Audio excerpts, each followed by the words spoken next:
Come on, Annie. Let's go to the movies.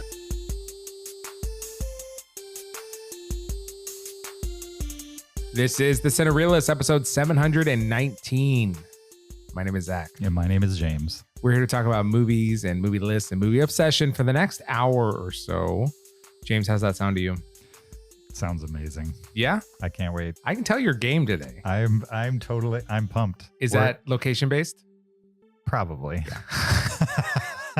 There's nothing like switching up the location to inject a little bit of life. Absolutely. What site is this? I don't know. It's B. It's site B. Clearly B. We're at site B right now. A is Zoom. Yeah. This is the other location we record in, pretty much. If you log on to the YouTube channel right now, mm-hmm. you can see my kitchen cabinets that I meant to paint white when we moved in 2019, and I never got around to. I mean, do you think you're going to? No. What would be the point? I like the color. Great. James likes the color. It's done deal. Okay. Nice. But that wasn't I could help. Could you paint these? Because they're wood, but they're like surfaced wood, right? So you got to sand them down. But you're like sanding down the layer. James, I don't know. I haven't looked into this that. Like Limar or whatever they call it. It's called Limar? I believe so. Like kind of the fake wood on the top. I'm not calling your cabinets fake wood. I'm just saying that's how they make these things these days. If it's not just straight wood, it's like pressed wood, and then they put this like plastic layer that has wood print on it on the top. Yeah. You can't really sand through that. I agree. Well, it won't be happening anyways. Sure. I'm sure there's a way. I just don't know that way. Yeah. Yeah. So if you're not watching on YouTube, check out Zach's cabinets in the background. Just saying you could. It's there for what the an taking. incentive. Yeah. Welcome to episode 719. We are Kyle-less. He is not with us. He's for this episode. He's no longer with us this episode. He's right. Gallivanting right now. Yeah, Kyle is living the life of a celebutante out in LA. Yeah. I think today specifically he went to the Oscar Museum. Really? Yeah. I'm very jealous because I do want to do that. You do. You don't? I do. Okay. We together went to what lot? What lot tour did we do? Wasn't it a Sony lot? Was it Sony? Or Warner Brothers? It was Warner Brothers because they had all the DC crap in there. Yeah. We went to the Warner Brothers lot. It's pretty cool. I had a great time there. Fun. Yeah. Interesting. It was wild that you and I were there at the same time. Was that happenstance? I was there for a month because I was having a mini midlife crisis and spent like a month in California in 2017. You were there for work. And correct me if I'm wrong, as far as work goes, have not been back there for work. No. You've been back to California because your grandma and stuff like that. But, and it just happened to coincide. Great. Great. And I didn't know that when I went out to LA.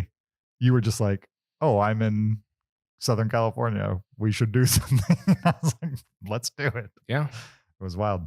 And then I remember I told you that I went to all the brick shooting locations. And then I went. And then I left and you went to all of them behind me. I didn't even think that was an option in my life. And then I went and it was awesome. You know what I recently found out? Did I already say this on the podcast? I don't remember. I recently found out that one of my favorite movies was at least somewhat shot in Orlando. Parenthood? And by how'd you know? Did I already say this? No, you didn't say this already, but Parenthood seems like a type of movie that would be filmed in Orlando. Okay. Yeah. It was Parenthood. Not everything was shot here. Some of like the more studio-y, set looking type stuff was shot in LA, but a good deal of it was shot here, including all the house exteriors, anything outdoors was shot here. So yeah, and not only here, but like St. Cloud, Orlando, Kissimmee area. Are we doing this, James? What, like a location tour? Yeah. I'm down. When do you want to do it? Here's the... Does anybody care other than me is the real question. James, here's what we need to do. Uh-huh. While the movie is playing, your goal is to hit as many locations at the timestamp that it's playing live on the movie. So you start the I'm movie. not sure that's possible. No, but it's possible to hit as many as you can. It right? is possible. The goal to is hit to as hit a many. number, right? Gotcha. And then other people can compete against you to try to get a higher number of locations at the moment. So we're just like speeding down 417 to try to get the best number. Yeah, you can pick any starting location to start the movie. Okay. And then you have until the credits Right. to be at the exact location that exact moment of the film was shot at. Sure. Does everything have to be a game? Can we just go look at the locations and I can take my time looking at them instead of turning this into supermarket sweep? Supermarket sweep. Yeah. Okay. Touche. It does sound interesting. Touche. I'm just I don't know. Here's the thing, James, you luxuriously, standing there quietly looking at these locations is fine. But sure. It's not as interesting for anyone else. I agree. That's why I was questioning, does anybody care? Yeah, I'm not against it. I think we'd have to define more. Like, can we stop the clock on both the movie and the movement? So you can enjoy the get time. there, so you can enjoy the moment while you're there. How about this? If you successfully make to a destination at the time of the movie, you're allowed to pause the movie, take a nap, walk around, knock on some doors. Sure. And then there's a restart. Some of the exteriors though, like there's like I don't know, I'm making this up, but maybe there's 2 in Winter Park, but there's 1 in St. Cloud that happens in the middle of those. That means I have to go from Winter Park to St. Cloud back to Winter Park. I think you shouldn't. Strategy-wise, I think you should not. Okay. So you just sacrifice one of the Winter Park ones, and I just don't get to see that one. Ever. Whatever you don't go to during the 2 hours. I'm not allowed to ever see. You are never allowed to visit. Okay. You can't go within a mile of it for the rest of your life. Yeah, I also found out that I kind of knew this in the back of my head because when I moved here, I knew it was a thing. But like Hollywood tried to make Orlando, they literally called it like Hollywood East. Yeah. Mm-hmm. And by the time I moved to this town in 1992, that was fizzling. And by 94, 95, it was dead. Nobody was filming here anymore. But that means there's like some late 80s, early 90s movies that I just did not know were filmed here that were. That's the only one I really know about is that tennis movie. Tennis movie? King Richard? No. This is from like 20 years ago. Okay. Maybe 30 years ago. I don't remember. With the 2 young people that are playing tennis? Yeah. I know I just described a movie, but I don't really remember a movie about young people playing tennis other than the recent one with, what's her name? Wednesday Addams. She was in a tennis movie? Yeah. Where they're like, there's a love triangle in this movie. No, that's not Wednesday Addams. That is. You're thinking of Challengers. Yeah. Oh, I'm getting my Spanish actresses, Spanish named actresses. Zendaya is in that movie, Challengers. Right. Who am I thinking of though? Who was Wednesday Addams in the Netflix version? Yeah. I don't know that actress's name. It's not Selena Gomez. No. You do know her name. You just can't remember her name. Possibly. You know, if I said her name out loud right now, you would know it. Possibly. I have to look this up. We can't go a minute longer. But I know it's not. Wednesday. I know Wednesday Addams was not in Challengers. I think you're right about that. And the person I'm trying to think of is Jenna Ortega. Okay. You know that name? Yeah. Certainly. Oh, Ricky Lindholm is in Wednesday. Have you watched Wednesday? No. Me neither. I should watch this. Christina Ricci, Steve, your buddy, Steve Buscemi's in this. He's in it? Now you got to watch it. It doesn't interest me. Do you think if you saw Luis Guzman's in it? He'll do anything. And Catherine Zeta-Jones. Okay. This looks great. Do you think if you happened across Steve Buscemi? Yeah. And he said, you said, hey, we've met before. Do you think he would legitimately remember you? Not a chance. Not a chance. Not a chance. Okay. I met him several times. Right. And there's not a chance. Why do you think that? They were short and unmemorable for him. Unmemorable fan interaction, basically. It wasn't a fan. It was a working relationship. Right. But you were a fan. He could tell you were a fan. He didn't feel like that. I gave him a line reading. I asked him to say you something. You gave Steve Buscemi a line reading? Have we talked about this? Have we? I don't know. I was interviewing him for a video that I was making, and he was not giving me anything I could use at all. And so I was like, can you say... It was like the wrong tone, or he just wasn't saying the words? It wasn't words? just pithy enough or interesting enough.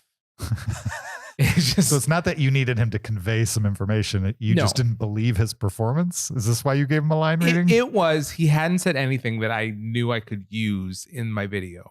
Gotcha. And that's the only reason you're there, not to meet Steve Buscemi. No, I was not there to meet Steve Buscemi. I was there because I was making a video. And if Steve Buscemi's in it, it'll be a better video. In theory. Yeah, so far, Steve Buscemi's not going to be in my video. And so I say, could you say something like this? Blah, blah, blah, blah. And he's like, you got any other line readings for me? So he hit you back. Oh, totally. He did not take this lying down. Did he then do what you asked him to do? Yeah, he gave me something similar to that, which I happily was able to use. Like a real professional. But I do, but he did not like that. And I do have that all on video. Wait. Do you still have the video? Yeah, absolutely. When Steve Buscemi inevitably passes away, will you release the video? I don't. It's so inconsequential. I don't think anyone would be interested in this video. It's exactly as I think described. Everybody listening to us right now wants to see that video. No, I don't think anyone. No, that's not a big group of people, but it is a group of people. I don't think anyone listening right now cares to see that video. I think you're wrong. It's just Steve Buscemi giving me a hard time to hear, probably, because that's all to watch. No, hear you give him a line reading and then have him razz you back. He does 100%. I want to see that video. Yeah. So you can't say nobody wants to see it, because one does, definitely one, guaranteed more than one. I'm telling you. I bet Kyle wants to see it. It exists. So are you now like waiting for Steve Buscemi to pass away? I might make it happen as long as you agree to release the video. Although that was a stipulation I put on it. Maybe you'll just release it anyway without him dying. Why does he have to die, James? Well, that way, like, he hasn't agreed to you releasing this video, right? He agreed to be in a final product video. Yes. Not for you to release a video that. Does he look bad in it, or does he look like he's in? I look bad in it. You look bad in it. Is that so? That's why it hasn't seen. I'm so light focused of day. on what I need for my video that I don't think about. Oh, okay, this guy might have a little bit of a. I'm not gonna say the word ego, but he might have some professional pride, and not want this Yahoo to say like, look, just say this line, man, so I can get out of here. Is that how you prefaced it? No. That would have been amazing. No. Look, dude, just say the line exactly how I said it so we can get out of here. Stevie, baby. Yeah. But he didn't like Captain Kirk you or something like that. He didn't like go full. Have you ever seen that clip? I could imagine him yelling at someone. Oh, there's a beautiful radio clip of like he's like doing an ad and the producer in another room. Oh, and he's like, you say it. Goes to William Shatner and he's like, well, just say it like this. And then he just in the most passive aggressive way just tears the guy apart, basically. Doesn't sound like he did that. He just gave you a little nip and then did what you said. Yeah. I don't even know if he did what I said. I don't remember if he gave me what I needed or not. I mean, was there a video? I imagine. I don't remember. This is a long time ago. You don't think it ever got released? No, I think I'm probably thinking. Is this on YouTube? I don't know if it's from the place we used to work. It was for that. Right. Okay. Now, obviously, the outtake would not be on there. Sure. Well, it's kind of unspoken rule, right? If you're like filming somebody, you're not going to use outtakes. Of course. That's why I think you should wait till he dies. Okay. He's old though. We won't have to wait that long. How old is he? James, I don't like talking about this. Okay? Why not? This is all I think about. Steve Buscemi dying? No, just how old people are and when they're going to die. I don't think he's that old. He's probably 73. No, younger, 68. Yeah, he's not that old. It's pretty old. Not like gonna die imminently old. He's like 20 years older than me. Okay. That's not that much time. My grandma's 100. That's not that much time. 20 years? That's not that much time. What were you doing 20 years ago, James? What was I doing 20 years ago? I don't remember. So Clearly it was very important. So long ago. Yeah. You don't think about that? How old people are? Yeah. No. Really? No. I'm probably too interested in how old people are. Like you're actively interested in how old people are? I don't know what it is. I think as you get older, at least in my experience, certainly not everybody's like this, but I definitely am. As I get older, I get more and more aware of the idea that like there's a clock to this existence. That's not on my mind at all. Maybe it should be. It's not on my mind at all. I think probably when your kids eventually are off doing their own thing, I'm not saying you will be as interested in this as I am, but I think it would probably enter your world more than it currently is. I gotcha. James, as I see it, you have way more time ahead of you than I do because... But I don't. No, but you have... Listen to this. You have way more time in your future than I do because you have from today until you die. Right. Like to do whatever you want. You know, like no kids or whatever, blah, blah, blah. Sure. Whereas I have like 15 more years before you can do whatever. And then I'm at that point. Sure. And I have 15 years less than you then to do all those things. I'll be 15 years older. Because you had kids later. Yeah. What you're saying. That's what I'm saying.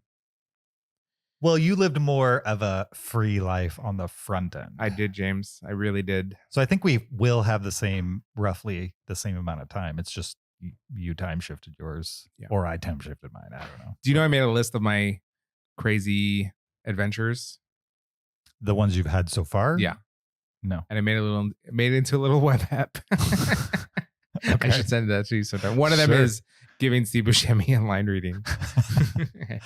Being called out for it. You remember when we at work ran down a list of things manly people do? Was that with you? It sounds like something I would do, although I don't remember this. Definitely Mo was there.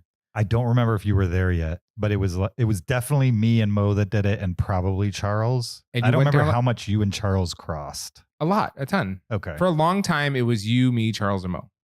Right. So this might have been before you or during you, and I maybe have a copy of this in my drive. And it was things manly people. It was like 100 things manly people do, or can do, or whatever. Okay. And I have a vague memory of people taking this test. Maybe you, maybe not. Definitely Mo. It was a test? Not a test, just a sequence of questions. And I came out more manly than everybody. I remember that. I remember you coming out more manly, so I do remember this. So you do remember this. Mm-hmm. It wasn't by a lot. Yeah. But that was very weird. Because I don't consider myself manly at all. Well, you could. Who could you beat in a foot race? But also, I mean, I guess other people. The people I was going against aren't exactly. My friend Kian, who's been on the show before, we have a running competition to see who is the most manly. No, the greatest. Who's the better human being? And we have like a ton of different categories. So you're trying to out human being each other? No. It's just like who's the greatest, who's the most impressive person or something. Let me look up the actual list, what it's called. But okay. Oh, this isn't a list you guys made up. This is a list we made up. Oh, okay. So this is what you guys think a great person. Yeah, we just pick 100 categories in like every possible realm of what makes a person like better than another person. Right. And then every time we see each other, we just do another one of like competition, like who can jump higher, who. Wait, that makes you a better human being? Like a more impressive, like, yeah, someone that can jump higher than someone else. So is it all physical things? No, they're all sorts of different things. Okay. Yeah. Interesting. There's 100 of them? Approximately, yeah. And one of them is who can jump higher. Yeah. If I could touch your ceiling right now if I wanted to. No, you can't. 100% you can't, James. You can't. Oh, I remember this conversation. You're referencing. It's called a callback to something that wasn't actually Oh, recorded. that was amazing. There's only pretty much one person on the planet that will understand that reference, and he's laughing. Who is the superior human being is the name of the doc. Who is the superior? Yeah. And why were you guys comparing each other? For the fun. And we have what I just realized? 152. What? Are you recording? No, Steve Buscemi was in Lean on Pete. Okay. A horse movie you refuse to watch. No, I'm excited to watch that. Well, you haven't I was going to watch. yet. No, James, for the record, I was going to watch it tonight at 9:30. No. Because I forgot you were coming over here. And then Do you want to hear some of the categories? That on the record. Because I think it's a lie. Do you want to hear some of the categories? I do. There's the physical, obviously, like height, vision. Wait. So something you can't actually like change. Sure. Like height. Would make you a better human. Being superior. Why is being taller make you, as a tall guy, why would being tall make you superior? We created this 20 years ago. Okay. The world has changed since then. Okay? You were like in your early 20s when you created. Yeah. Okay, fair enough. Reaction time. I'm just reading some of these. Reaction time, a little better than height, but still something that like somebody could just genetically be better at. Go ahead. I'm going to argue every single one. Playground obstacle course. Who gets the fastest time on a playground obstacle course? Okay, that one's dumb. Loudest shout. Whitest teeth. None of these have anything to do with being a better human being than superior human being. Ability to drive stick. GPA in high school.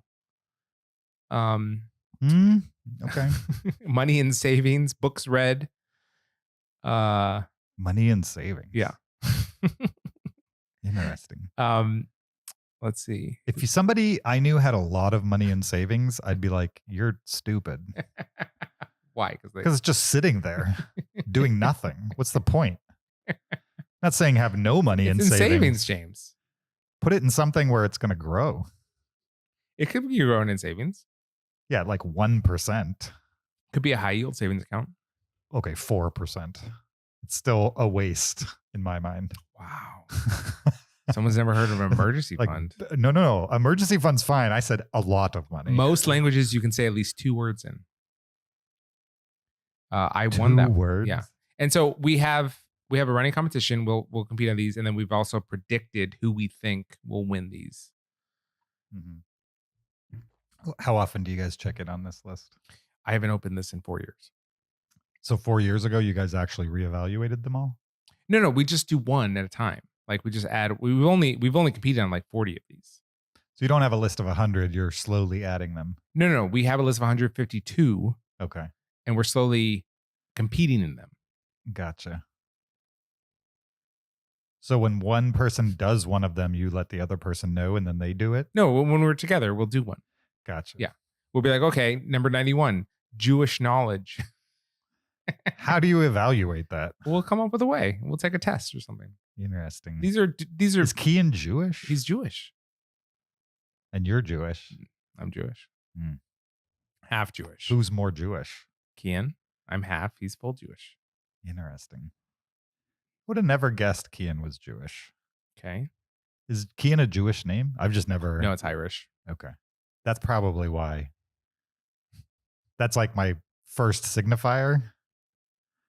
Because I have face blindness. You know this, Zach. You got to go by I have to go by name. Yeah, absolutely. Yeah, it's an Irish when name. I'm identifying Jews. Kian means sharp, bold, and handsome in Gaelic. Kian means handsome in Gaelic. Okay. No, yeah. What does James mean? Not in Gaelic, but like in general. I'm sure it has a meaning. Yeah, it definitely has a meaning. It's probably the J-A is Yah, so Yahweh. So God has something. Okay. I'll tell you in a second. What do you think Steve Buscemi's middle name is? Michael. Nope. Starts with a V. Victor? No. Vinny? Vincent. Vincent. Yeah. Very close to Vinny. I mean, Vinny's short for Vincent, right? Isn't that like a nickname for Vincent? Oh, I should have known this. Yeah. What? James. What does it mean? It is I'm sure I have it on a coffee derived mug from somewhere. Jacob. Which means Heel grabber. heel grabber. Yeah. What does that even mean? Or like supplanter. So Jacob in the Bible, right? Do you know the Yeah. story of Jacob in the Bible? I feel like I do, but He's a twin remind me. brother, Okay. Jacob and Esau. Okay. They're in the womb. Esau gets born, and then Jacob grabs his heel and pulls him back in. Wow, I do not remember that story. Yeah. Interesting. Okay. Heel grabber. Weird. Well, no, I don't think he pulled him back in. He stuck out his hand, got like a thing on his thing, and then he was holding his heel as they were born. Do you think that's real? Yes. I do. You think it's literal? Yeah. Interesting. Do you think a baby could do that today? Again, you didn't hear me say like he didn't pull him back in. He just was grabbing the heel as they were born. I mean, even grabbing a heel. Yeah. Knowing what baby hands are and how much they can actually grab something. They grab. My daughter grabbed my finger and held on tight like 5 minutes after she was born. Held it for like 5 minutes. They're grabbers. Okay. Do you think it's real? I think it's possible Sure. that something that resembles a grab happened. But I think the word grab is doing a lot of work there. Gotcha. Compared to what a child can actually do. Mm-hmm. As it's about to exit the womb. You know what I mean? Here's the actual verbiage. Mm-hmm. After this, his brother came out with his hand grasping Esau's heel. So he was named Jacob. Okay. This is a tangent, but there's a book here on the table. This is a tangent? That says 1,001 paintings you must see before you die. Yeah. Are those paintings in this book? Yeah. Well, then you just need the book. Well, you have to flip through the book. Right, but you then don't just need the book. Then you'll have James. seen all of them and you can die. Yes. For sure. It's a great book, James. I'm not saying it's not. You should, if you're feeling sick, you should look through this. Kind of feels like cheating. Why? They should put like a few paintings in the book, not all of them. No pictures in the whole thing. No, just a few to give you a taste. And the rest of them, you gotta go find. How are you gonna recognize them? Is it just solely a picture book? No, it's got info. Yeah, there's info. So that put it. James, would you be comfortable dying? My kid could paint that. Just put a description in there of what it looks like. Would you be comfortable dying without seeing this painting? Yes. Really? Yeah. I'd be comfortable dying right now that I've seen it. What about this one? I mean, pretty much all of these, I'd be all right. I do like going to places that have real paintings and looking at them and being like, oh, like contemplating. Have you ever taken a selfie in front of a painting? 100%. In front of the Mona Lisa. Like the most famous painting I took Is that the most famous? That's the most famous painting, yeah. I took a selfie in front of the Mona Lisa. You can barely tell because there's like 500 people between me and the painting. Yeah. Definitely. You wouldn't do that? I'm not opposed to it. Yeah. Who cares? You think the Mona Lisa cares if somebody takes a photo of it? If it does, we got a real problem. No, I don't think that at all. Right. I don't think that at all. Do you think it's rude? I think this should be a Patreon episode. Probably. How far in are we? We're only 29 minutes into this episode. Okay. What are we here to do today, Zach? Do you want to just make that Patreon and then No. Okay, that's the episode. Great. Who cares? That's the episode. I get there will be timestamps. Anybody who's listened this far doesn't need timestamps, but there will be timestamps. Yeah. In the description. Now you know. Now you know. This is what happens when me and Zach are in a room. We don't There's get to no hang Kyle. out enough, and we like hanging out. Okay. We're here to talk about a movie and run down a list. We are. Yeah. That's what we do when we record these things. The movie is Nirvana, the band, the show, the movie, which you and I saw together. Yes. And we're pretty excited for. We're excited for. the list we're going to run down is the top 10 movies using guerrilla filmmaking, which is related to the movie. We'll get into that as well. And that's pretty much all we're here to do. Just those things, nothing else. No more tangents from here on out. No, it's nothing but like trim the fat, right? It's just straight down to business. That being said, there's a video version of this podcast on YouTube. Go check it out. Support us on Patreon, patreon.com/Cinereelists. You could also leave us an Apple Podcast. You could send us an email. You can leave us an Apple Podcast. You can leave us an Apple Podcast review. Yeah. We'd appreciate that. 5 stars only. Or send us an email, heyguys@cinereelists.com. But really what we want you to do is, if you're listening to this, we should record this and put this at the very beginning of the episode. This is going to be half an hour of nonsense. No. We're going to re-record. I'm going to leave this in, but we're going to re-record this little bit and put it before we did a half an hour of nothing, basically. Oscar picks. Next week is the Oscars. We have an Oscar pool going at a very specific link, a website that a friend of Zach's put together that has tracked our Oscar pool contest the last couple of years. We're doing it again. There's a link in the description. You just make your picks and it automatically calculates everything for you night of, and it will tell us who won. And whoever is the winner of our Oscar picks pool, excluding you, me, and Kyle, whoever wins, we're just playing for bragging rights. Whoever is a listener that wins through that link in the Cinereelists group on oscarpicks.app will win a Cinereelists mug. Shipped to their door free of charge. Okay. Great. So if you already heard this at the beginning of the episode, now you're hearing it the second time. Are you going to play it twice? Yeah. Good. No, we're going to record a completely different one at the end. Okay. To put at the beginning. Okay. This is your second opportunity to just click the link in the description and just go do it while you're listening to the rest of this. So there will be another reminder at the end, just to warn you. Okay.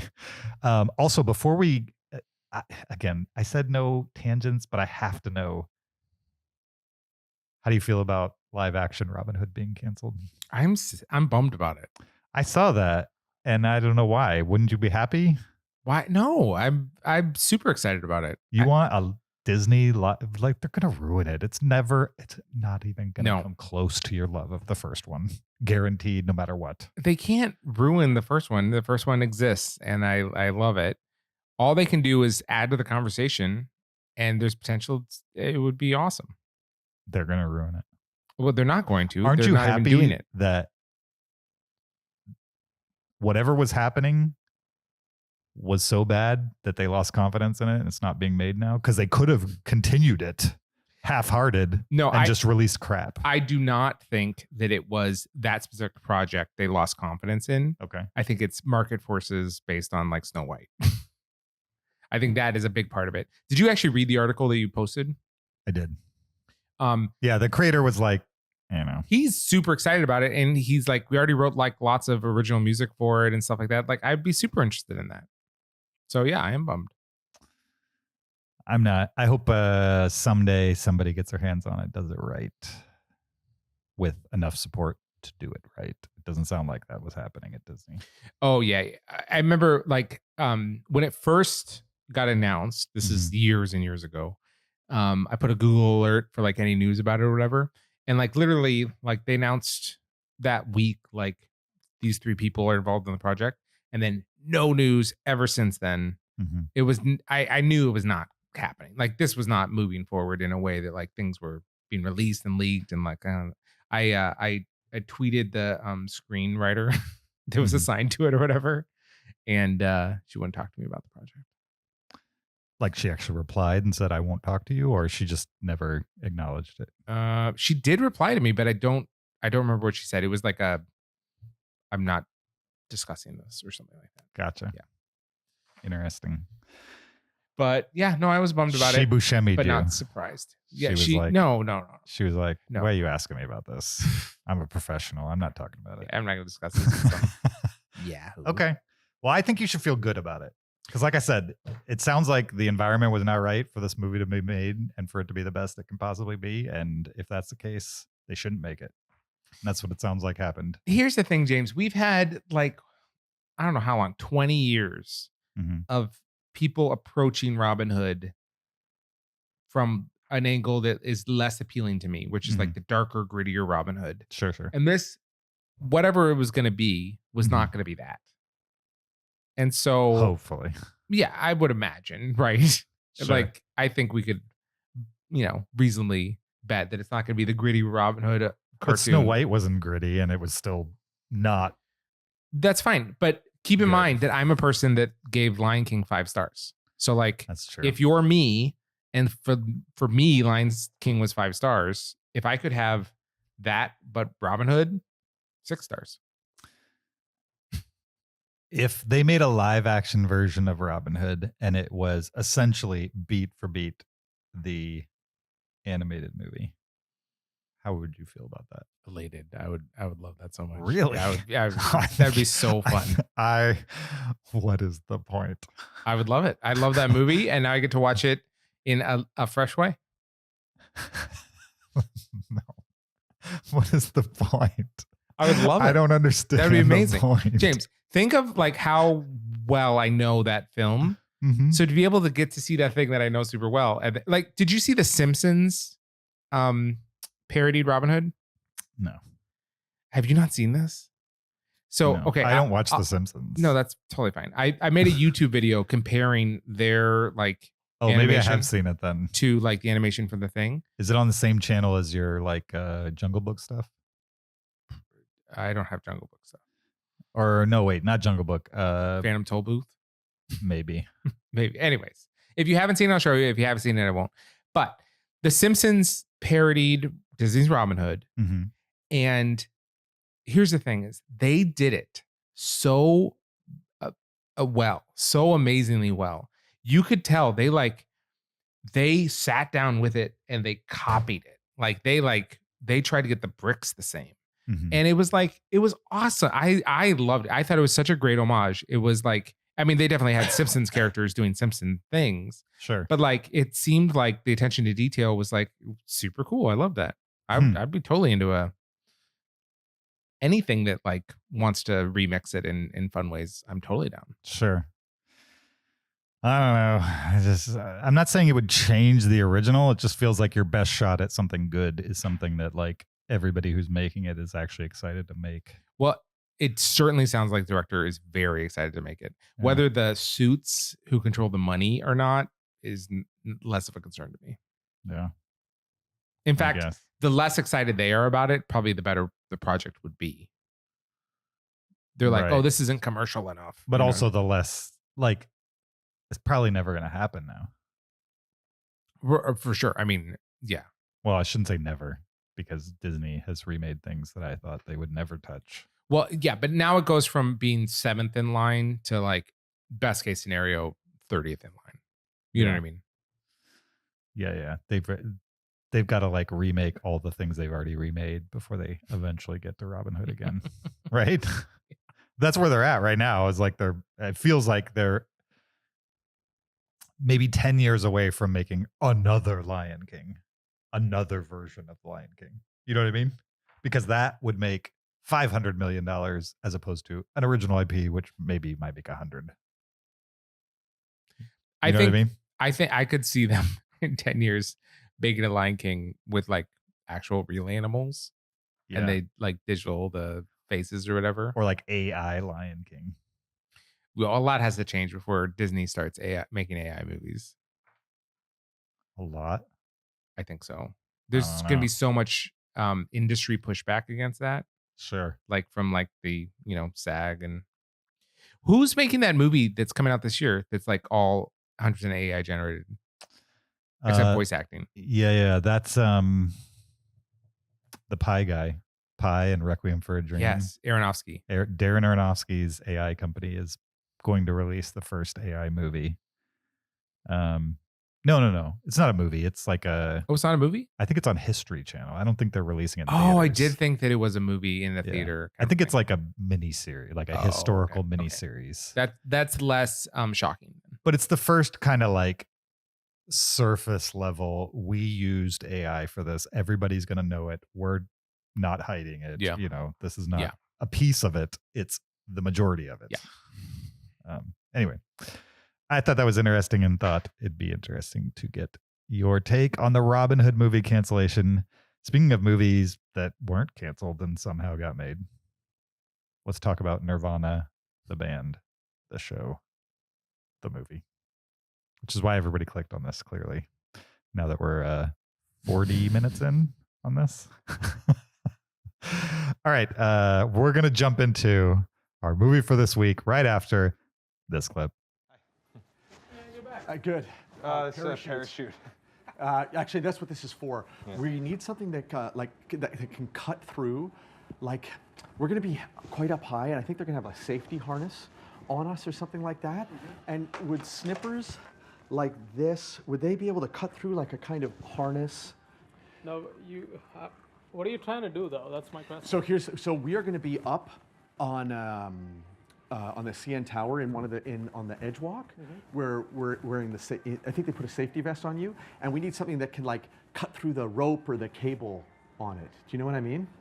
You can, but here's the thing: you would shock yourself, because if you cut through live wire, you will get electrocuted. But I'm not cutting through electricity. I'm cutting through fabric. I'm not cutting through a live wire. What happens if we're not even allowed in the security with these? You will be actually caught. I'm going to say that I need these for. I'm sorry? Drywall compound 243. Great clip. Perfect clip for this. We're talking about a clip from the movie Nirvana, the band, the show, the movie, which is a 2025 Canadian time travel comedy mockumentary adventure film. Yeah. Directed by Matt Johnson, based on the TV show Nirvana, the band, the show, and starring Matt Johnson, Jay McCarroll, and Jared Rabb. He's the camera guy. He's the camera guy, yeah.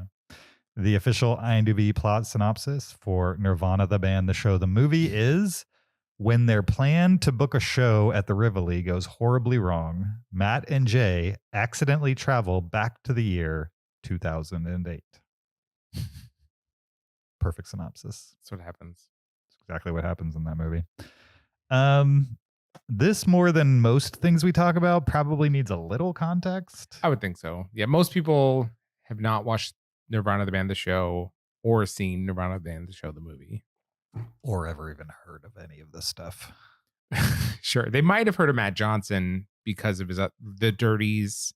If they're a movie person. Yeah. But if they're not a movie person, they probably haven't heard the name Matt Johnson. Yeah. So this is not a movie about Nirvana, first of all. Right. Not even the same spelling. Yeah, right. As the band Nirvana. Yeah. There was a web series called Nirvana the band, the show. And it was just him and his friend making goofy videos about them trying to book a show at the Rivoli in Toronto. Yeah, yeah. And then it got picked up for 2 seasons on Vice, right? Yes. Well, I think it was on Canadian Comedy Channel or something like that. Okay. And then Vice, whatever you call it. CCC. CCC. Yeah, yeah. Well, I don't know. Is that? I just made that. I don't know. I don't even know if that's the actual name of the channel, but it's something like that. And then Vice, what do you call it when you like licensed it? Okay. That's what it is. They didn't syndicated it. I don't know if syndicated is the right word, because I believe syndicate implies rerun. Whereas Vice, it was first run in the United States. Okay. But I don't know that to be fully true. But anyway, here in the United States, it played on Vice. In Canada, played on whatever, some other channel. And it has grown over time since the mid 2000s, 2006, 2007, 2008-ish, from that web show to a legit TV show. And it's kind of this project that Matt Johnson and his friend Jay McCarroll have just kind of kept at, despite the fact that there are long time gaps between any additional Nirvana the band type of stuff showing up. And it's gained an underground audience here in the United States and really across the world. From what I understand, in the UK, it's much bigger than it was even a few years ago. And it's something that hasn't had any new media put out for it since like pre-pandemic, I believe, was the last season of the show. Yeah. And yet people are finding it, they're sharing it, and they can tell that, but nobody with any purse strings will back them to do much basically with it. Yeah, that's where I came to it, was people hearing people I respect saying, this is great, you should seek it out.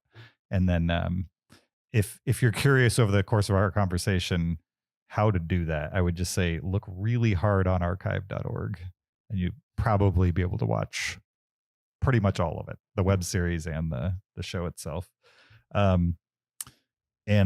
was a fan of it.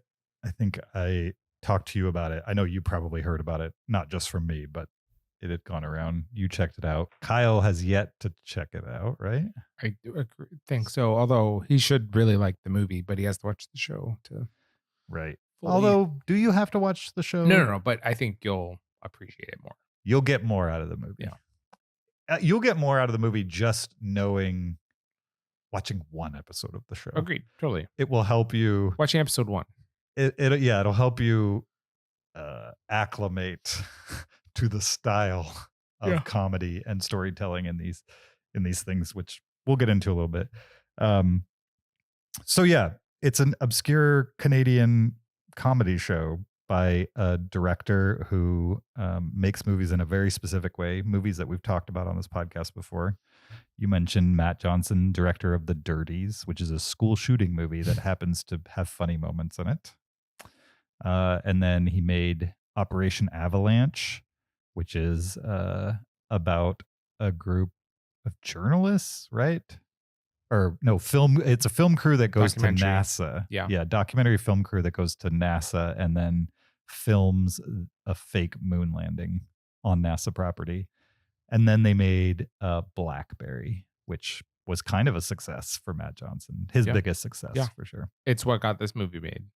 Yes. Yeah. The success of Blackberry. And then because Blackberry was such a success, he cashed in his chips on making another Nirvana, the band thing, which I find very endearing considering I've heard probably too many interviews with him since we saw the movie. And it sounds like he probably could have gotten paid big time, that he had a lot of options. He could have made a movie about just about any phone that's ever been created or product that's been created. From what I understand, that's what the bulk of the money offers he was being handed were.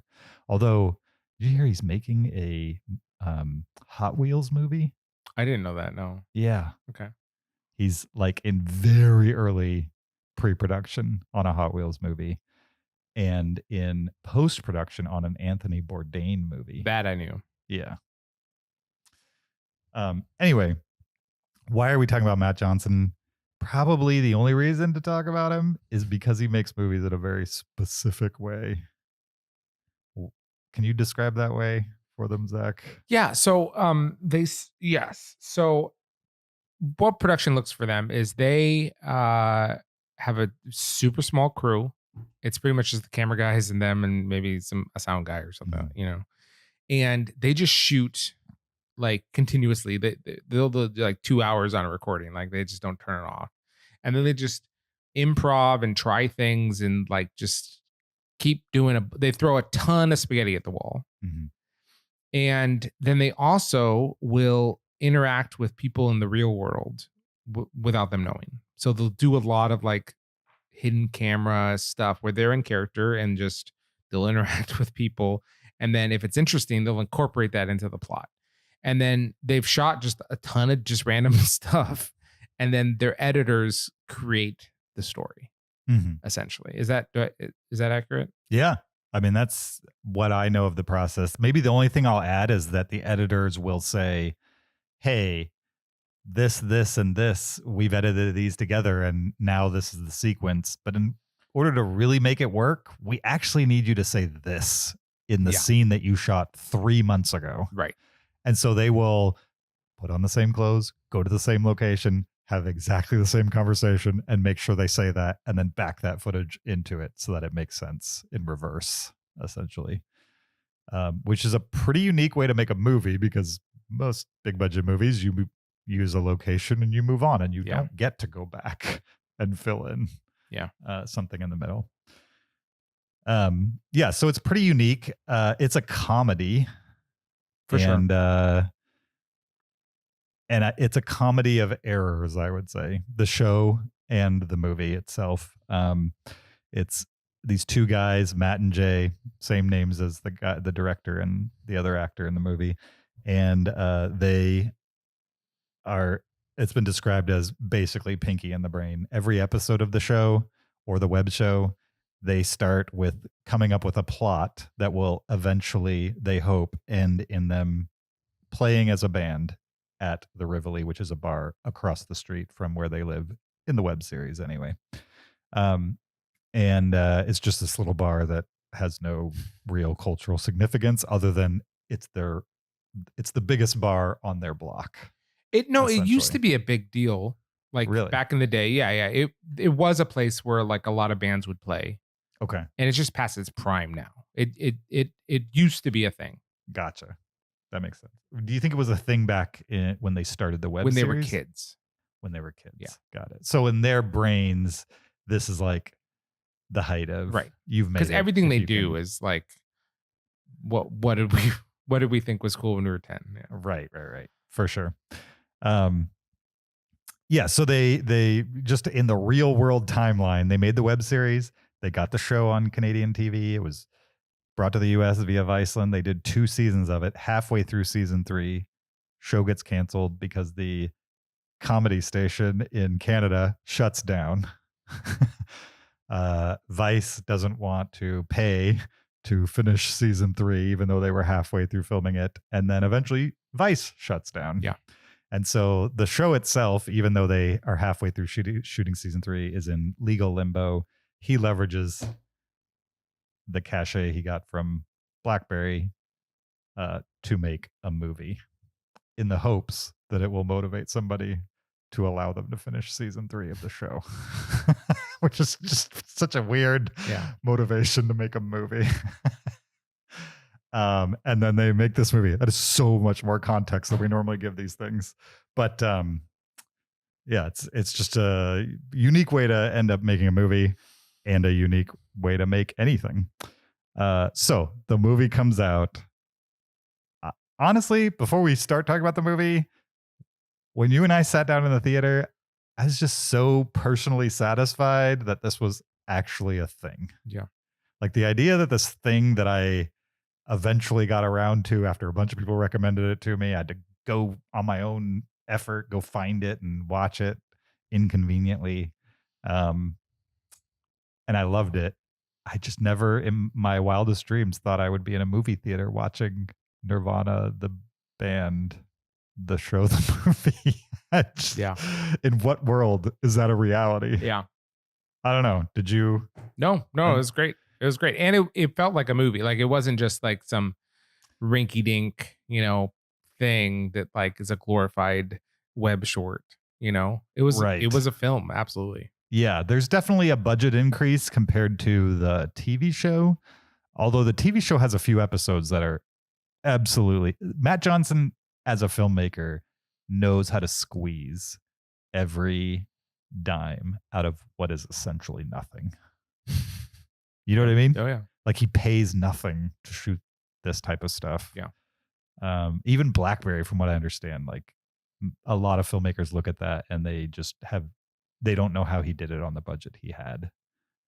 And it's because he just shoots and doesn't worry about it. Even BlackBerry, he would shoot the same way that he shot like these things, where like he would shoot these with like little digital cameras that have crazy zooms.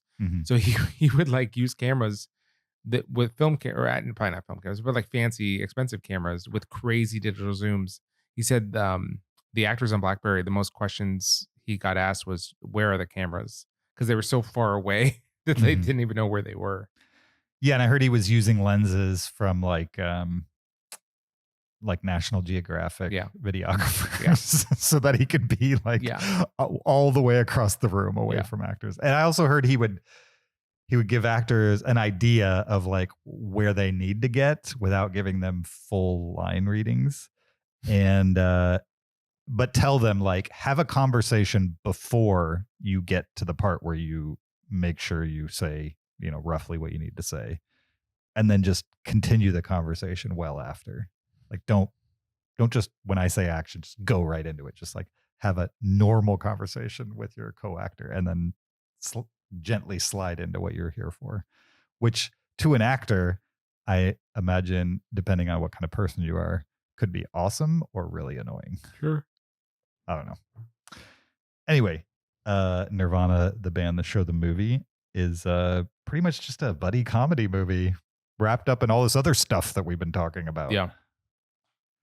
As somebody who relatively recently came to the series, when did you start watching it? When did you finish it? Oh, I think I've known about them for a long time because Sure. Well, my first introduction to him was the Dirties, but I really liked the Dirties, and so after that, I think is when I discovered the show.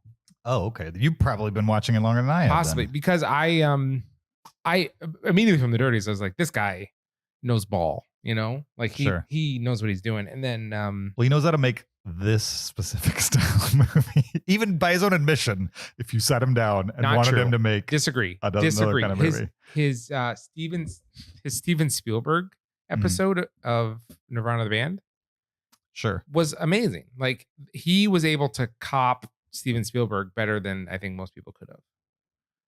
Yeah. I'm not disagreeing that he can ape things. So I'm just saying he can make more than just this. He definitely can. I'm just not sure it will ever be. If you wanted him to make an original movie that felt like Steven Spielberg, I bet he would say he's not your guy for that. He's going to make a Matt Johnson version of whatever you tell him to make. Sure.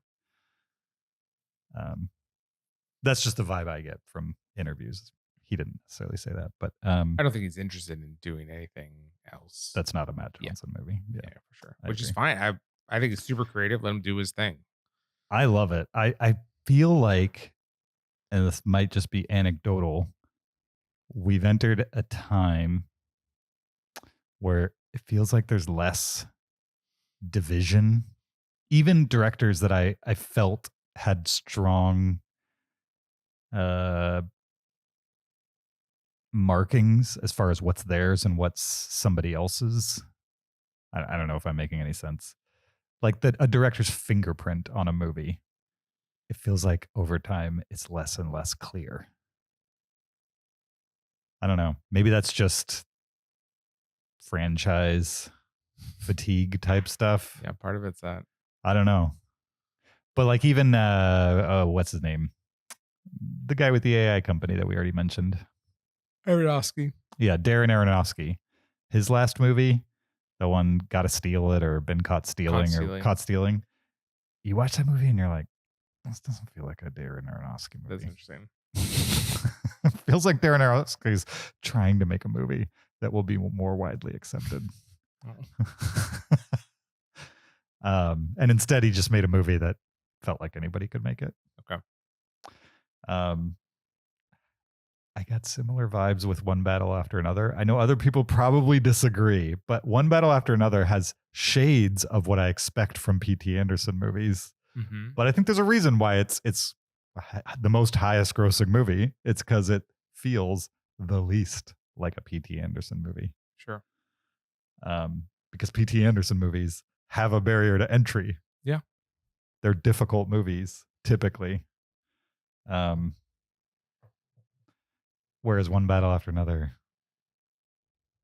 feels more like a, not necessarily 4-quadrant movie, but you could never have watched a PTA movie and watch that one and assume that, I don't know,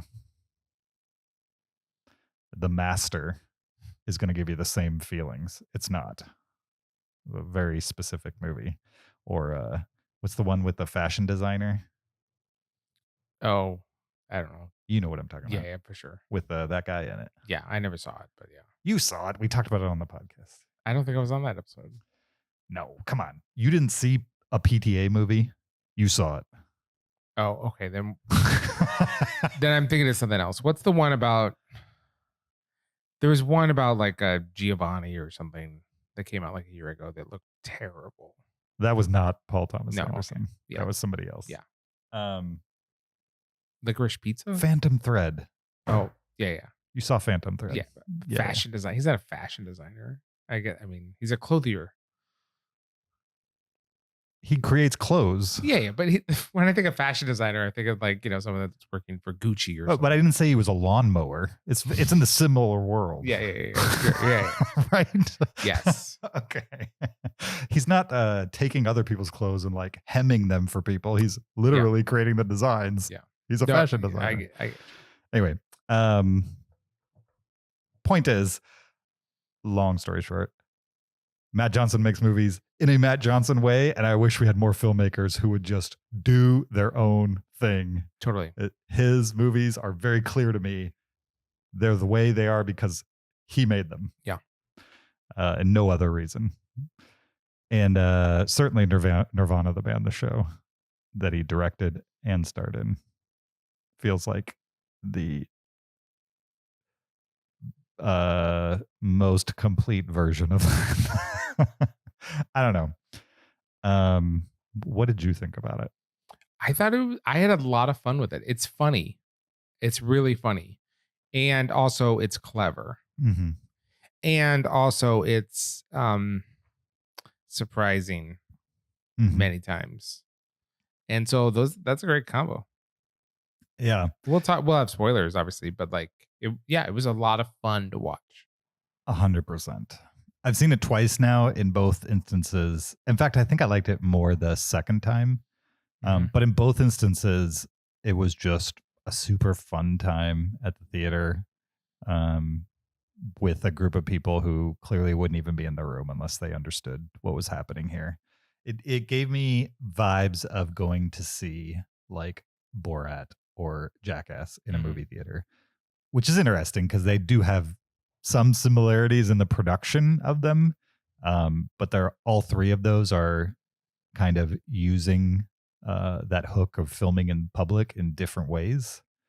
But the idea that you're watching an audience just kind of lose it and kind of in disbelief as to what they're seeing, I wish that happened more often. Oh, totally. In theater experiences. That's the theater experience that you like chase. Yeah. For sure. Especially when it comes to comedies. Yeah. You can definitely get that in horror movies more often, but I just think it's harder to earn in comedies. Sure. And I feel like this one earns it for sure. Also, as a fan of the show, this is exactly what I want from this movie. Yeah. Like what they put together is the show with a bigger budget, a little twist on the goal of the characters. Yeah. Just enough sentimentality to make it feel more important than a random episode of the TV show. Yeah. I don't know what I'm saying. I feel like I'm talking a lot. What do we have to say about this? Yeah. Well, what did you think of the movie? I loved the movie. Okay. I absolutely loved that. I watched the movie just like I watched the show. Okay. Which is just laugh at the silliness. Yeah. Because it is pretty silly. Yeah. I would say. And then as things start happening that I don't fully comprehend, the movie becomes a puzzle to me. Sure. Just enough to where I'm not distracted by the puzzle at cost of the laughs. Yeah. Which I think is actually a danger in some of this stuff. Yeah. Not only that, but like in movies like Jackass or Borat, where there's a lot of interaction between people who know that they're playing a character and the public who doesn't know that that's happening. Hidden camera shows, basically. I never questioned how they did those things. Never, right? It's pretty obvious how they do those things. Whereas this is kind of like a fantasy movie in a way. And we should probably say that we're going to go into spoilers and detail a little more of what's actually in the movie. Yeah. But some of that stuff, if you want to stay spoiler free, you probably shouldn't know too much about, because part of the fun of the movie is being a little gobsmacked at what you're seeing. And it's fun to try to suss out what's real, what's not. So yeah, just as a straightforward comedy, I think most people could watch this movie. Totally. Yeah. It's very cinematic in a story form. And funny at a base level. Yeah. Like there's nothing, a lot of the jokes are like visual gags. There's very little wordplay in this. It's mostly like references and slapsticky stuff. Yeah, totally. It's the humor isn't coming from like how smart they are or anything like that. Right. Yeah. Or even like how they how they figure out to get to an end of anything. It's yeah, it's a very cartoony movie. Maybe like the bus scene maybe would be the only reason maybe you would put a warning on this with somebody. Do you know what I'm talking about? The bus scene. The touring bus scene, I would say. Okay. The impetus for Jay. Okay. You know what I'm talking about? Sure. Yeah. Okay. I mean, yes, that is I wouldn't show this movie to my kids. Right. Like if you were sitting down Julie to watch this movie, would you let her know that that's going to happen? Yeah. Right. But like me, you wouldn't tell me. No. Right. That's what I'm saying. That's the only thing I can think of in the movie that might come with a warning. Yeah. For certain people. They weren't on a tour bus when that happened. Yeah, they were. They were? Mm-hmm. I think they were just in a house. No, they were in a very nice tour bus. Oh, okay. Just a tour bus that's so nice it looks like a house. I guess. Okay. I've seen it twice. When you see it the second time, you'll be like, clearly a tour bus. Okay. Only because they couldn't get access to the house. Yeah. Yeah. Anyway, I feel like we're not doing a great job selling this for people who have no context for this. I don't know. Well, I just want to talk about the movie, but a lot of it's going to be in spoilers. Yeah. Let's talk about movies that if you like those movies, you would probably like this. Well, it's a time travel movie. So let's say you were a Back to the Future fan. You'd probably enjoy this movie quite a bit. You would probably enjoy it. Yeah. If you're a Back to the Future fan, if you were I think if you're a Jackass or a Borat fan, there's a similarity here. There is, but I think in such a different sensibility that I think it's something different than that. It's definitely something different, but if you like the idea of like people interacting with the public and having comedy come from that, that's a part of this. It's a little less mean in this than what, like in Borat, he's saying awful things so that other people will feel permission to say awful things, and then he lets them hang themselves. So I think when he's filming a Borat thing, he's trying to get comedy out of people being awful. And it's a great formula, and I laugh all through those movies. In Jackass, they're the butt of the joke, but they're also trying to get an extreme reaction out of other people. And sometimes they get it, and sometimes they don't. Whereas in this one, they're trying to use the public to help advance the story. They don't care if that person is funny at all. They just are pushing them in a direction to try to advance the story. Yeah, and they never use people as the butt of a joke. Right. Yeah, for the most part. Oh, do they? I mean, there's a girl at the end when he's holding the thing and about to. Yeah, I guess you're saying. Yeah. They're not telling a joke about Yeah. her, but clearly her reaction is what's funny. Mm-hmm. I would say, or at least their chemistry in the moment is what's funny about that.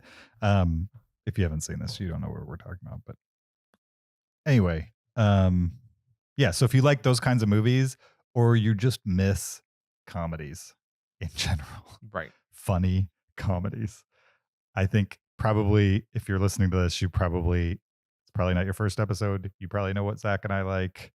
we like this. That's why you should watch it. Yeah, it was super fun. And you should hunt down the web series and the I don't know. Have you seen the web series? Not a long time. Okay, but you did watch it Yeah. at one point. What's interesting is they make references to outdated things from 2008. And if you watch that web series, there's some things they say in that web series that are equally dated, I would say. Sure. Interesting. Okay. Let's move into spoilers, which essentially means we're going to talk about the movie as much as we want. I'm sure we'll mention things in the plot, but more than that, we'll probably talk a lot about how they made the movie, which if I was brand new to Nirvana, the band, I wouldn't want to know. So, spoiler alert.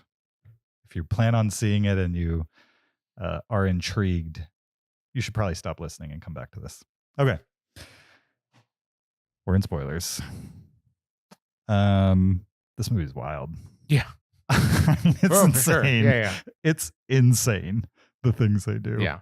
in this movie, especially the involvement of the public and just leveraging people's reactions to what's going on. Probably the biggest question I had was about like the CN Tower stuff. I think that's probably everybody's first go-to is like, how do you do the things? The movie starts with them basically going on a tour of the CN Tower where you get to stand outside and you're like roped in. You could stand outside. They cut the ropes and then parachute off. Right. And the way that this movie is made is, as much as possible, they don't ask permission. They don't warn people things are going to happen. They don't stage a lot of the stuff. They don't hire actors to like pretend to be real people. They just go to the CN Tower and take the tour, you know, and there's like shenanigans, obviously, but like for the most part, they're filming real people that don't know what's about to happen. Mm-hmm. Right? Yeah. 100%.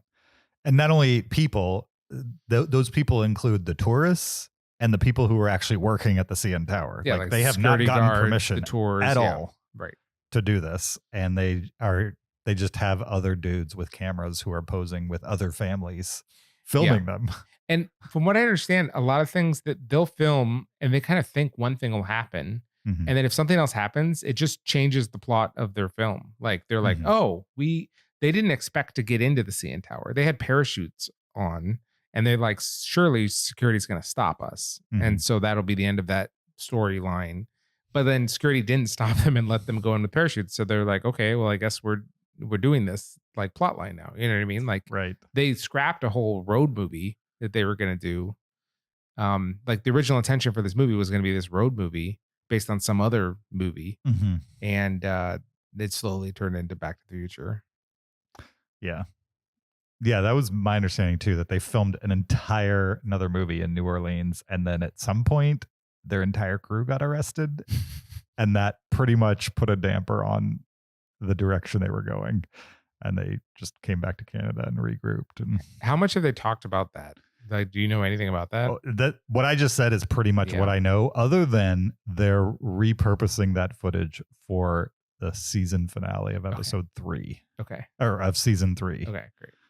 Yeah. That they're filming things to try to make it still work as a 2-part episode finale of season 3. Okay. So yeah, what happened on the CN Tower? Yeah, I mean, there's a sequence of things that happen that result in them jumping off the CN Tower. And when you're watching it, the special effects that are there are so well done that it's just hard to fully comprehend what's real and what's not. And it's super impressive. If you imagine how a normal person would do it, and then when he describes how they did it, it's like, oh, you just powered this backwards. Like, from my understanding, the going through security, like you said, worked, and they didn't expect that to work. They didn't really have a plan for when it didn't work. They just knew that they would have to find another way to get into the CN Tower. And then when it worked and they got in, that's a completely different day than them walking on the catwalk because they just hadn't planned for what else was supposed to happen once they got in the CN Tower. Yeah. And so when you watch the movie, and that's a completely different day than the guy who sold them the wire cutters. And from what I understand, the wire cutters, they did that like a dozen times. Sure. To get the one guy that was the funniest. Yeah. When they buy the wire cutters. And then I've heard him describe how they got the footage on the top of the CN Tower, which is kind of genius. I never would have thought of this. Evidently, you can, like when you skydive, the guy who's skydiving with you, they put a GoPro on and then they try to sell you that footage when you land. Totally. They do that on the CN Tower too. Yeah. The guy, whoever the guide is that takes you out on the edge of this tall tower, they film something on a GoPro on his head and then they sell it to the tourists afterwards. And so they, in advance, got a bunch of recordings of this happening, realized there's a pattern to how the host moves his head around and that it pretty much, they follow a script. They literally say the same thing every time, move their head the same way every time, generally. And so they planned their actions based on what they knew the guy was probably going to do. They literally pantomime cutting the strings and then joked around about jumping off and then bought the footage from them. Yeah. And so the guide was their cameraman for doing that. And then they cut to CG to do the actual parachuting. Well, they cut to CG to do the jump.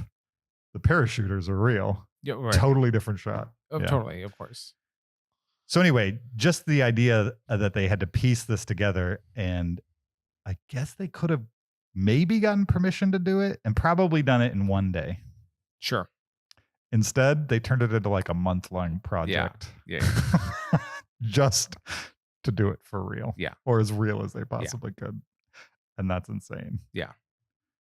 But it's what makes it interesting. If this was just a standardly shot buddy comedy where they jump off the CN Tower and everybody's in on it, it's far less funny. Why is that? Well, you never know what could happen next in a real way, like not in a like, oh, how zany is this story gonna get? It's like no, like what are they willing to do for real? I don't know, like because it blends so much fact and fiction, you know. And a lot of comedy is surprise. So yeah, and I could kind of believe they were doing everything until they brought out those clippers and started snipping the wires, and then I was like, when does the reel stop? They're not really going to jump off this thing. And they didn't. But it was like so well done. I mean, even watching it, I like when they jumped off, I was like, well, they didn't actually jump off. Well, I assumed that. I did think that they cut their things though. No, they just pantomimed it and then CG'd the wires falling and stuff like that. It's kind of genius. Yeah. And then I'm pretty sure nobody, I haven't heard them say this, but I'm pretty sure nobody landed on the Sky Dome.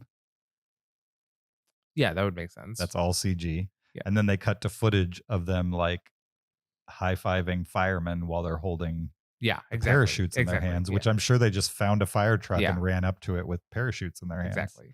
Yeah. I mean, it's wild. If this, I think I said this in the last episode, if this movie doesn't get a nomination for best editing, I don't know what should. Right. Because basically the editors are telling the director how to make the movie. Yeah. I mean, they created in the edit. It's very impressive, especially when they go back in time and visit their old apartment and they're in their old apartment and they're like interacting with each other. Yeah. We didn't even talk about that in the main review. What were your thoughts on that? What's the setup for that for people who haven't seen the movie? So they go back in time accidentally in an RV that they've turned into basically a Back to the Future DeLorean. And the whole second half of this movie is almost a beat for beat, like retelling of Back to the Future. But in Toronto. And anyways, so they go and visit their former apartment, which they have meticulously recreated. Like it looks exactly the same. and let's set design. I mean, they could, if there's a category for set design, they could win that. But Definitely. then they take footage that was shot, in 20 years ago or whatever, and then they take footage shot today, using the same cameras, and then splice them together to create a interaction story where he's actually Back to the Future style, where you're talking to your younger version. Yeah, totally. To your younger self. But it's all they back up into it because, when Back to the Future was made, they filmed all those things at the same time. This one, there's, 15 years in between. Right. Using footage that they never intended to be used in this way. Right. But they just shot so much that they had some stuff they could use. Yeah. Definitely. I also assumed that when young Jay comes down the stairs and then young Jay and old Matt have a discussion, I thought that was old Jay just looking young. That's actually footage from the original. Yeah. That seems crazy to me that they literally had a full on conversation and it worked and was kind of sentimental in a weird way. Sure. Just super impressive.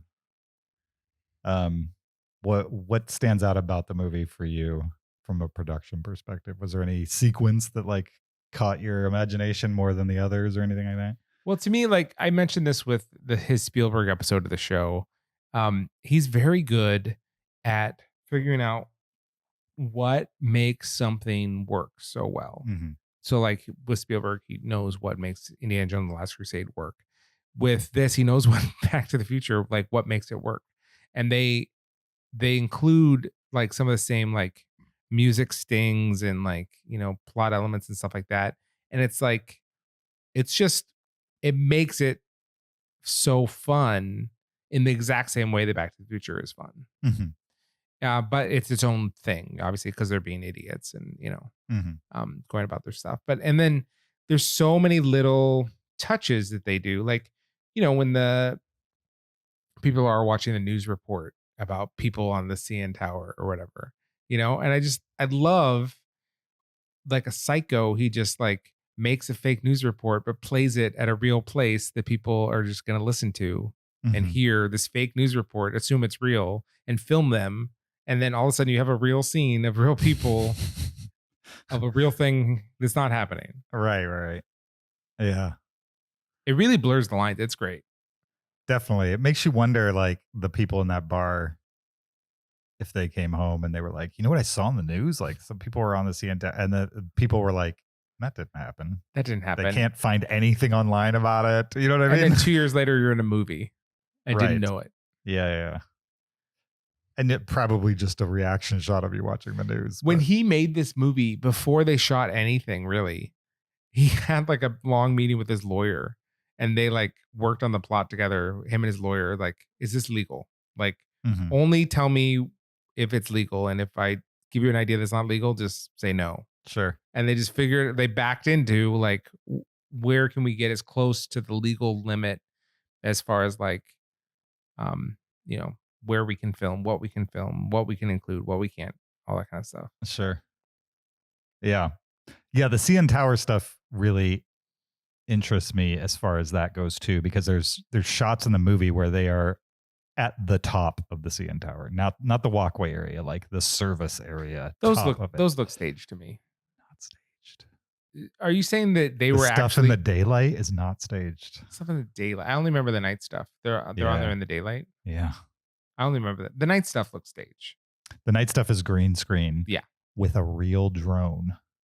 No, that's fine. But they're not on the CN Tower. They're not on the CN Tower while a drone is circling them, but the stuff during the day is real. Yeah. And from what I understand, they told the CN Tower they were shooting a documentary about the CN Tower, and that's how they got access to the very top of the CN Tower. Yeah. And then when they were up there, there's nobody that can go up there while they're filming, and so they just pretended like they connected a wire to the top of it. And to this day, nobody knows. There's just a documentary that never got released until this movie came out. And then it was probably clear to a couple people that they were duped. Yeah. Essentially.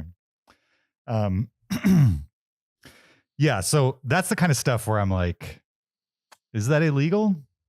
I mean, Borat did that to a lot of people. They told them they were doing one thing and really they were doing another. Well, Probably not illegal. Yeah. I think he was very careful to not do anything that was illegal.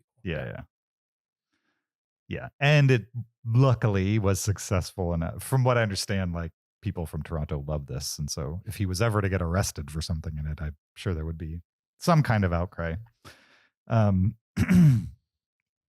Yeah, the other thing that is crazy to me is that they already had the plot line of like they go into the past and they go back to the future, and Jay has changed something that has turned him into like a famous musician, essentially. And so now you get this plot line where he accidentally shoots one of his bandmates and is now on the run in the future and realizing that like fame's not all it's cracked up to be, essentially.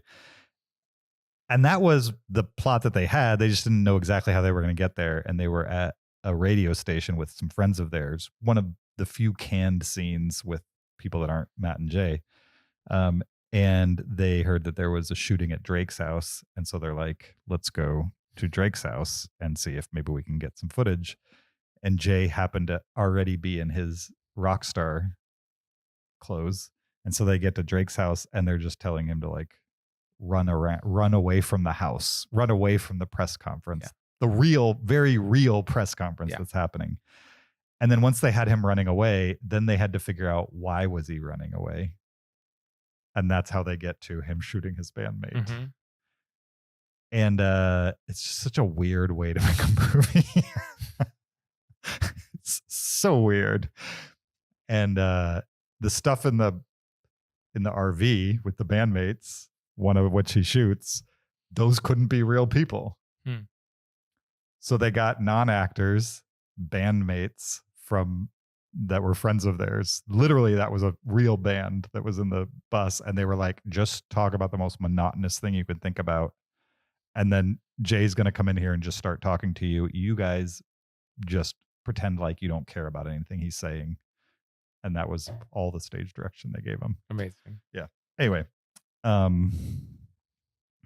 anything else we need to talk about? Spoilers with Nirvana, the show, the movie. I mean, there's a lot going on, but it's just a lot of fun. Totally. And it's innovative. It's like a new thing.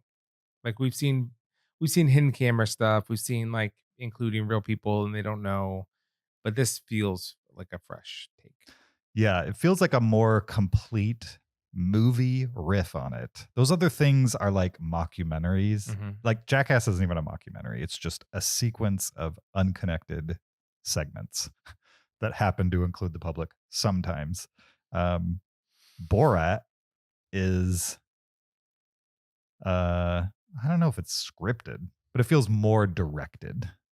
And also sometimes has actors, sometimes has public.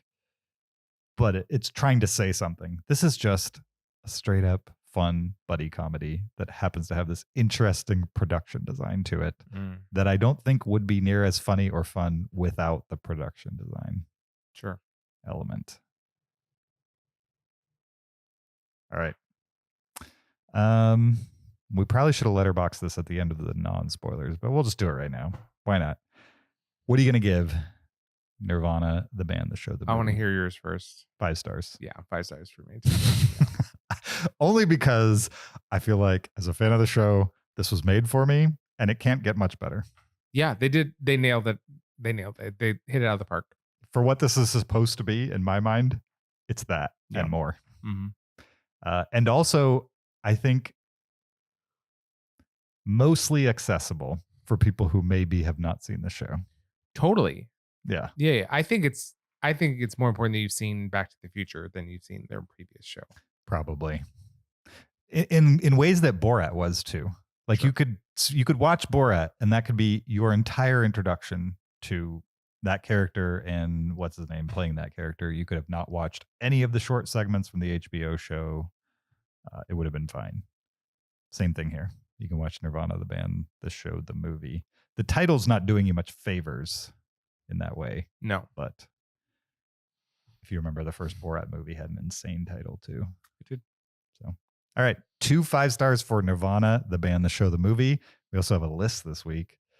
that I'm guessing we're going to burn through. We're This is our Yes. top 10 movies using guerrilla filmmaking. Yep. You want to start? Yes, but first, can I define guerrilla filmmaking? Sure. I thought Wikipedia actually had a really good definition of it. Okay. So they described it as ultra low micro budgets, skeleton crews, and limited props using whatever resources, locations, and equipment is available. And typically being used to shoot quickly in real locations without obtaining filming permits or providing any sort of warning. Oh. I thought that was a pretty good explanation. My number 10 is Upstream Color. Okay.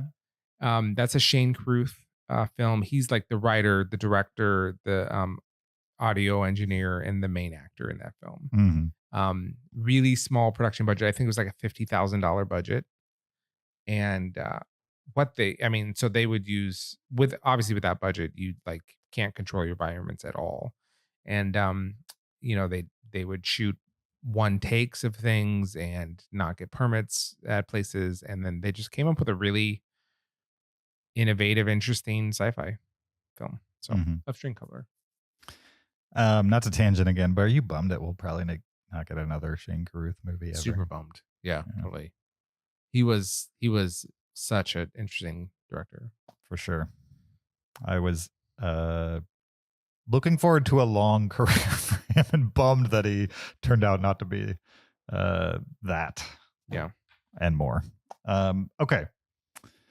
My number 10, I'm Still Here from 2010. This is the Joaquin Phoenix mockumentary that definitely toes the line as far as what's real and what's not. Pre-2010, Joaquin Phoenix, who I think is just a weird dude probably in general. Not criminally weird, but just weird in general, is films a documentary directed by Casey Affleck where it looks like he's having a public meltdown. And probably the most famous clip from it aired in real time on David Letterman. He claimed he was going to quit acting and become a rapper, and he just looks baked, basically. He's just out of his mind in this very real David Letterman appearance. David Letterman didn't know he was going to do this. He just showed up unshaven and scraggly and out of his mind. And then a few years later, there's a documentary about him trying to be a rapper. I like this movie quite a bit. Again, much like Upstream Color, there's a lot of other weirdness that's come out since the movie came out that like makes me feel weird about the movie in general. Sure. But I think it's very well done and interesting, and also uses a lot of people in it who didn't understand that this was not a documentary when it was being shot, that it's, people making a movie with a narrative in it and not being real. And that's why it's my number 10. My number 10 is my number 9 is Pi. Okay. Yeah. Darren Aronofsky. This is my first. Come up a lot. We never talk about Aronofsky, and now this episode is like constantly coming up. Go ahead. This is my first introduction to him, and super interesting movie. But yeah, micro budget, and they just kind of used what they had available, and but it's about obsession, and it's about a lot of things. But it's super interesting. Probably dated now. I haven't seen it lately, but it does have a 90s low budget feel to it, but I think it's still pretty unique even for today. Kind of a gross movie though. Like the black and white, the coldness of it, paranoia. Yeah. My number 9, a movie we talked about recently, 1960s Breathless, which was definitely made on a somewhat shoestring budget. It was shot, certain scenes were shot on the street without permits, without shutting down the street, with just people walking by. In fact, there's scenes where people just kind of stop in their place and like watch the actors when they shouldn't.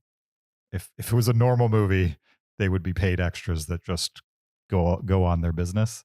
And it's a movie that had a script, but a lot of it was improvised because the director just made them do it over and over until they were acting natural in theory. Anyway, my number 9, Breathless. By the way, I should say my list is not ordered by how much I like these films.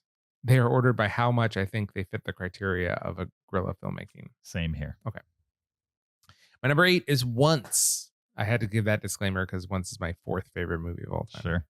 Again, a super micro budget. They just filmed around town. They didn't ask permission from anybody. They just got what they needed and got out and created something that I think is a masterpiece. Nice. Yeah, and from my understanding, the busking scenes, they just literally busked Yeah. and then shot footage and Totally. pulled what they wanted for the movie, right? Yeah. Yeah. My number 8, Slacker from 1990. This is Richard Linklater's first movie. It was filmed with a tiny crew, almost zero budget. Basically, like he bought food for people every day while they were working with him, and that was it. Basically didn't pay people at all. And they used real locations. And when they came across like Austin, Texas locals where the movie was filmed, if it worked, they just incorporated the interaction into the movie. And it doesn't happen often, but there's a couple scenes in it where you're like, how'd they get that person to act like that way? It's because they were that person. Yeah. And they just It's great. injected themselves into the movie. My number 8. My number 7 is Christopher Nolan's first film called Following. Okay. And this, he made for $6,000. They shot in real world locations, just out and about, and used, handheld cameras so they wouldn't draw attention to themselves, and came up with kind of an interesting small little movie. Yeah, Definitely. My number 7 from 1971. It's The French Connection, which definitely was not filmed majority this way. I think most of the movie, typical studio film, filmed on sound stages with permits when they're, on location. But probably the most famous thing about The French Connection that most people remember is the car chase. And the car chase was filmed without permits. They just drove recklessly and filmed themselves doing it and then cut it together and released it. And that's what most people point to as like the standing legacy of that movie. That is the legacy of that movie. Which is wild because that's like the most unconventional part of the movie. So I found that interesting, and that's why I put it on my number 7. My number 6 is Sean Baker's Tangerine. Nice. It's a movie shot entirely on iPhone 5S's. They didn't get permits. They didn't get insurance. I think it had $100,000 budget, and they would just steal shots wherever they went and improvise dialogue. Yeah, pretty much the definition of guerrilla filmmaking for sure. My number 6 movie that I bring up a lot, but it fits here. 1995's Kids. Yeah. This is Larry Clark, the director, making a movie about kids in New York City in the 90s. And so it's a mixture of actors and non-acting kids. And there's a couple scenes in this movie that, from my understanding, are just kids hanging out that Larry Clark filmed and just told them to do what they would normally do. And in some scenes, what they would normally do is like a 8-year-old like smoking a cigarette. You know what I mean? He just let whatever they were going to do happen, and he would film it. Yeah. That feels irresponsible to me as an adult in the room, but that's what he did. I think that's why Kids feels like reality to me. A good deal of it does anyway. And probably why Kids is disturbing to most people is because kids be doing dangerous things. Whether you know they're doing it or not, they're doing it. Certainly in different shades, depending on the child. But these kids were on the loose in New York City and getting into all kinds of trouble, and he filmed it. My number 6. My number 5 is another Shane Carruth movie. It is Primer. Another movie I love, but this was made for a $7,000 budget. Same thing. They would just, no permits. They would just shoot where they needed to shoot and keep it one take so they could get out fast. And they got a whole movie out of there. You think when they shot Primer, they actually, like, you've seen that flow chart with like all the, do you think they actually did that before they shot, or do you think they just shot a bunch and then like in the edit, they were like, let's make this make enough sense that people will accept it? I think, I mean, he's got an engineering mind to Mhm. him. I think he had a good idea of what was happening. I don't think he had that same flow chart. He probably had a different flow chart. Gotcha. I would guess. What do you think? That's probably the right answer. I don't I think doubt he had the exact same flow chart because that flow chart has like some imagination put to it, I would Yeah. say. Yeah, I don't. It would get too muddy too quickly if you didn't have a plan Mhm. for that movie, I think. Yeah, probably. My number 5 is like a real French Connection situation where the movie is very traditionally known as a traditionally made movie. We're talking Rocky from 1976. Has another scene that, like, if people were going to talk about Rocky today, they would probably talk about Yo Adrian stuff. Maybe the fact that he loses in the first movie. Or his montage. And the training montage. Yeah. The training montage, very well known for that first Rocky movie. That training montage shot in the streets of Philadelphia without permits. And that's kind of crazy, including the iconic running up of the stairs, which you've done, right? Yeah. Yeah, you've ran up those stairs. You have to. The running up the stairs and holding your hands in victory at the top in front of. Was there a statue there? There's a Rocky statue there now. Not at the top of the stairs. I think it's at the bottom of the stairs. Oh, okay. Is there anything at the top of the stairs? Not that I remember. There is a really ugly Rocky statue, but it's not like right at the top of the middle. Gotcha. And clearly that wasn't there when they filmed it in 1976. That would be shocking. But yeah, I think it's just a interesting little nugget of trivia with that movie that they filmed that training montage without permits. Yeah. Number 4 might be on your list. Clerks is not. It's not on your list. Okay. Not on my list. Clerks, he filmed in the actual convenience store that he worked at. They had his friends, be the actors. They used all natural lighting. It was maxed out his credit cards to pay $30,000 to make the movie. Yeah. Definitely. Mine is probably more heavily weighted with like interacting with the public. Okay. Possibly. Okay. But Clerks is a good example of guerrilla filmmaking for sure. My number 4 is 28 Days Later from 2002. If you remember, in that movie, it opens with a completely deserted London. He wakes up. It's 28 days after after a virus infects the UK, and he wakes up and everybody seems to be gone from London. And when they filmed it without permits, and they did some crazy stuff, like just kind of like having people stand in the middle of the street to block cars and coordinating these moves over walkie-talkie so that they could get shots of empty streets. And that's insane that they did that and nobody noticed it. And they didn't get in trouble. They didn't get in trouble for it. And then eventually it became like a New Line Cinemas movie. Which I don't think it was filmed as, but it was sold to. I don't even think it was New Line, but became a movie that got a wide release and now is a full-fledged franchise. My number 4. My number 3 is Nirvana, the band, the show, the movie. Okay. Nice. My number 3 is Jackass Colon, the movie from 2002.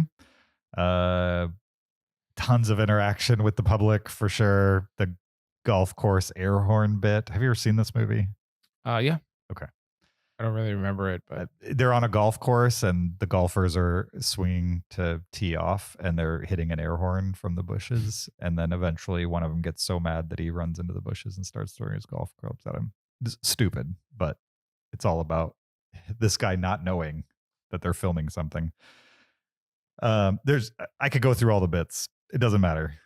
The whole movie is mostly them interacting with the public in funny and interesting and mostly crass ways. My number 3. Nice. My number 2, The Blair Witch Project. Nice. Which was just people out in the woods in tents, mostly not knowing what they're doing. Absolutely. You couldn't get cheaper than this. My number 2, a little movie called Nirvana, the band, the show, the movie, which we just talked about. Nice. My number 1 is the first movie that I think of when I think of guerrilla filmmaking. Okay. It is El Mariachi from 1992. This is Robert Rodriguez. He made a film for no money, no permits, no anything, just improvised single camera shots. Rebel Without a Crew is a very famous book that tells about the making of this film. Another one where he like basically paid people in food, right? Yeah. Oh, totally. Yeah. Yeah. And they didn't do anything that would need any real special effects because Mhm. they just did not have the budget. Yeah. Yeah. He only had one guitar case for the whole, like he didn't have multiple props or whatever, so he had to be very careful with it. Do they eventually destroy it on camera? I Yeah, don't remember. but like in the movie, like there's multiple guitar cases. And so they used one over and over to make it look like there's a lot of them. Gotcha. Interesting. My number one, maybe this is the only movie other than Nirvana, the band, the show, the movie that crossed over. Tangerine. Oh yeah, That's the first one I think about when I think of these kinds of movies, because not only was it low budget, shoestring, completely on their own, but also just incredibly well acted and scripted. Yeah, it's not really improv. I mean, from what I understand, there is some improv, but they had a script.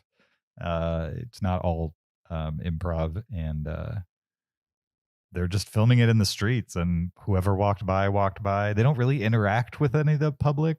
They shot it in a way where nobody could really tell that they were filming a movie. It's on iPhones. Yeah. Right. Yeah. And just probably the most impressive example of both sides, the low budget side and the doing it in public side, that I think about when somebody says guerrilla filmmaking to me. Yeah. So that's why it's my number one. Cool list. Yeah, that was fun. Thank you for listening to this episode 719 of the Cinereelists. We appreciate your listenership. If you have a movie that uses guerrilla filmmaking that you think we haven't seen yet, you should send it to us, because I'm always down, as long as you think it's a good movie, and don't be sending us stuff that is just guerrilla filmmaking that is also awful. I don't care about that. But anyway, send us an email with that recommendation, heyguys@cinereelists.com. While you're at it, you could also check out the video version of this podcast on YouTube. You could support us on Patreon. You could leave us an Apple Podcast review. All of the links are in the description for any and all of those things. Before we go, though, this is your final reminder. OscarPicks.app, link in the description of this episode. Make your Oscar picks. The Oscars are March 16th, I think, which is just a week away from tomorrow as we record this. And so click the OscarPicks.app link in the description. Use our group. Make your Oscar picks. Maybe you win a mug. Maybe you don't. That's what's at stake. Worst here. that could happen is you don't. The worst that could happen is you don't. And also, we're probably going to be in the Discord during the Oscars. So if you haven't joined the Discord and you want to chat with us throughout the Oscars, by chat, I mean in text, not our voices, and just kind of goof around in there with that, with us during the Oscars, that is available to you as well. Also, you could follow the podcast on social media, Twitter, Facebook, Instagram, and TikTok at Cinereelists, or follow me on my Letterboxd or Blue Sky account at YoJRB. You follow me on Twitter or Letterboxd at Shopping. Next week, we will be recapping the Oscars, and we'll probably watch a movie or something in there as well. I can't imagine that's all we're doing. Not exactly sure what movie. If you have any suggestions, we're open to that as well. And with that, we'll see you guys next time. Until then, keep it cinereal.